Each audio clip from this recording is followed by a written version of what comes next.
Neste mês de maio, estamos fazendo uma bela jornada através do livro dos Atos dos Apóstolos. Estamos conhecendo a experiência de vida e de anúncio das primeiras comunidades.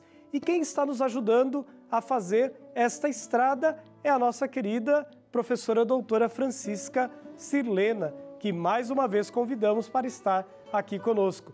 Bem-vinda, querida.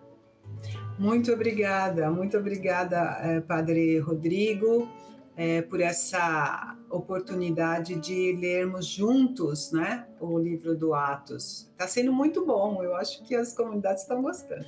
Sim, é uma experiência, a gente vai escutando por aí quanto é bom estudar a Palavra de Deus, reservar esta noite para estarmos ali juntos com outras pessoas, né, que estudam essa palavra para ajudar as nossas comunidades. Para a gente começar a nossa conversa, Sirlena, nós já falamos de muitas coisas aqui no nosso programa e hoje nós queremos começar falando das viagens missionárias. Viajar hoje é muito fácil, mas naquele tempo deveria ter diversas dificuldades.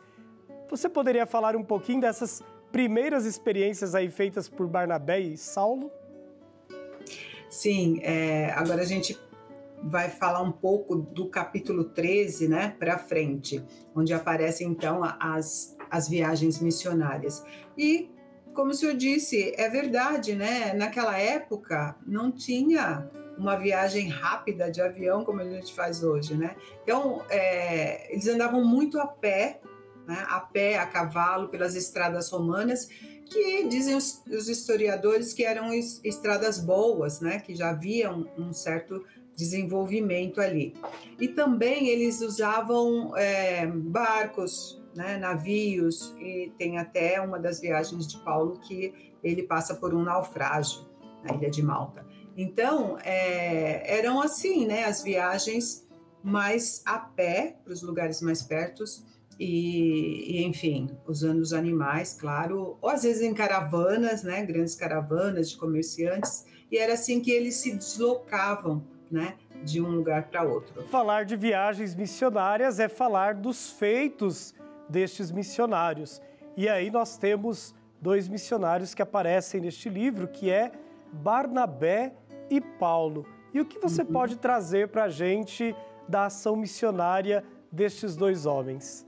Sim, e como foi o início, é uma coisa bastante interessante, né? Na igreja de Antioquia, pelo derramamento do Espírito, pela presença do Espírito, eles foram intuídos ou instruídos, né?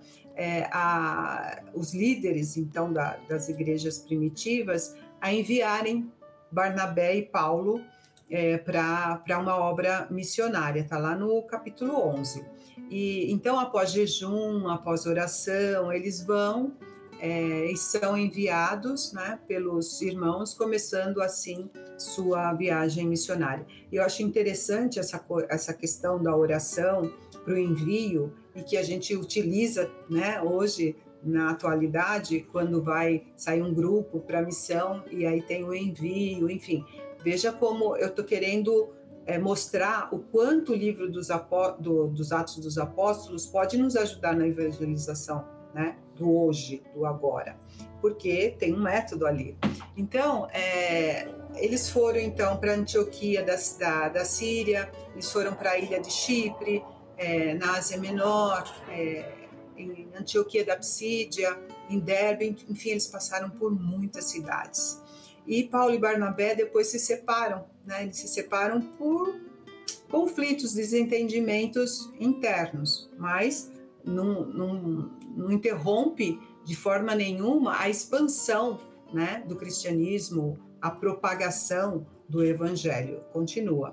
E aí eles vão passando, né, por todos esses lugares, por todas essas cidades, e vão deixando então as marcas, né, as igrejas, as comunidades iniciadas e tudo mais. Então, resumindo, as narrativas de Atos sobre as viagens, elas são muito significativas, porque marca o início das viagens missionárias. Então, isso é um marco, né? E principalmente porque vai mostrar, então, o avanço da evangelização, o avanço desse anúncio do reino de Deus, né, para além das fronteiras judaicas.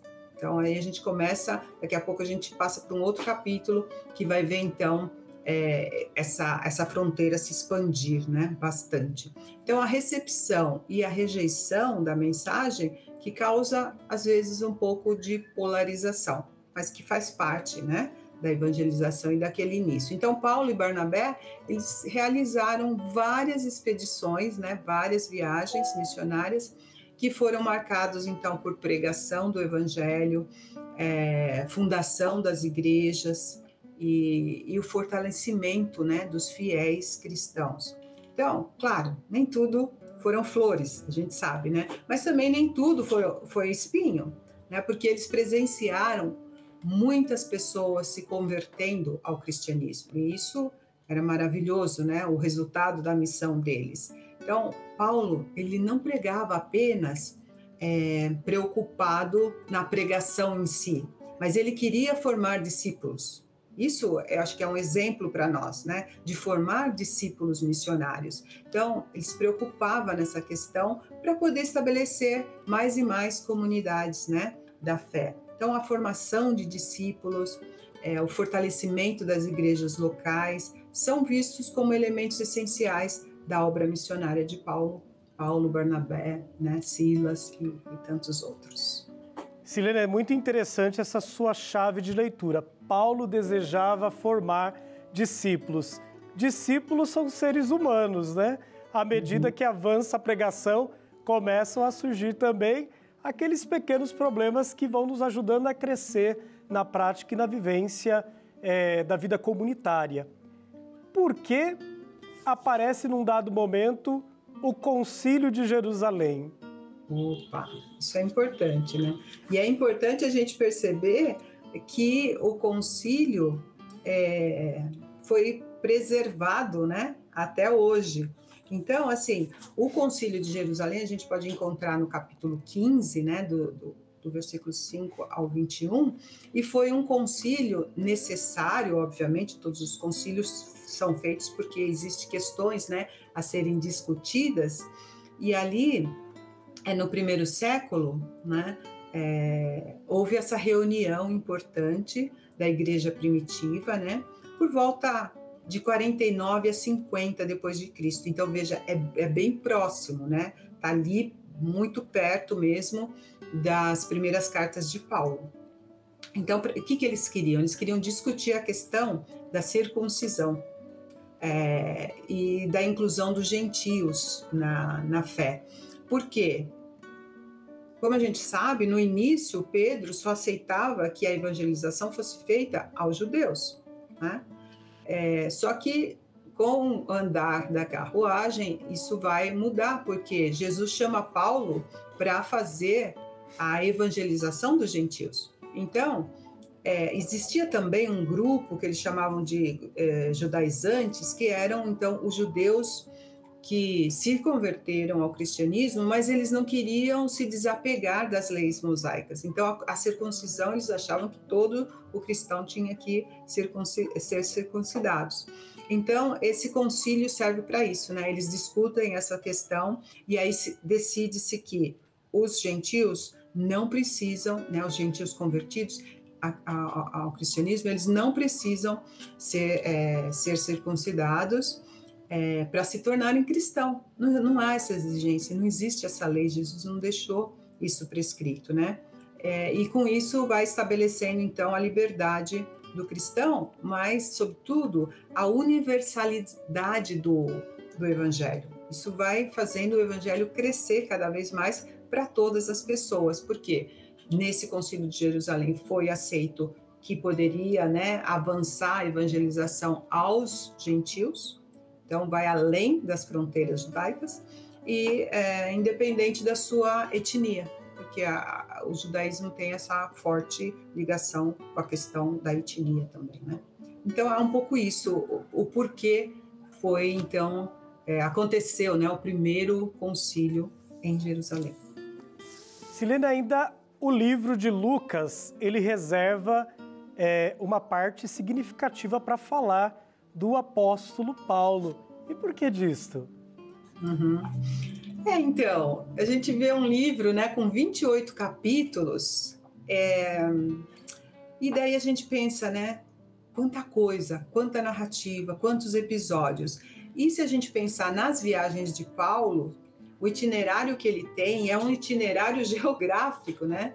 A gente lembrar um pouquinho do programa que Jesus colocou para eles, né? Vocês serão minhas testemunhas em Jerusalém, em toda a Judéia, Samaria e até os confins da terra. Então, é um itinerário geográfico imenso. Então, literariamente, havia ali uma necessidade de ter muito mais narrativas da parte de Paulo, exatamente pelo itinerário que ele tinha, né, de cumprir. Então, Paulo desempenha um papel fundamental, né? A gente não pode negar isso, não tem como negar isso. O papel de Paulo na expansão do cristianismo, né? Fora do mundo judaico, é isso que a gente precisa lembrar sempre. Então, Paulo leva o evangelho aos gentios e então funda muitas igrejas ao longo das suas viagens, e isso leva tempo literário, né, para narrar. Não só cronológico, mas literário. Então, ele tem lá a primeira viagem, que a gente já falou, de Paulo com Barnabé, depois ele tem a segunda viagem que ele vai fazer com Silas, depois na terceira viagem que ele vai para a Ásia Menor. Então, vai olhando, né, o itinerário todo. Depois, a quarta viagem dele envolve a prisão dele, mas ele vai de Cesareia, depois até Roma, que é considerado o centro do mundo naquela época, e ainda assim, eu já li de alguns exegetas que ele iria até a Espanha, era a vontade dele, mas isso não aconteceu, né? Então, o que a gente tem narrado na Sagrada Escritura é que ele foi até Roma. Silena, obrigado por mais este encontro. Na próxima semana nós estaremos juntos para concluir este estudo.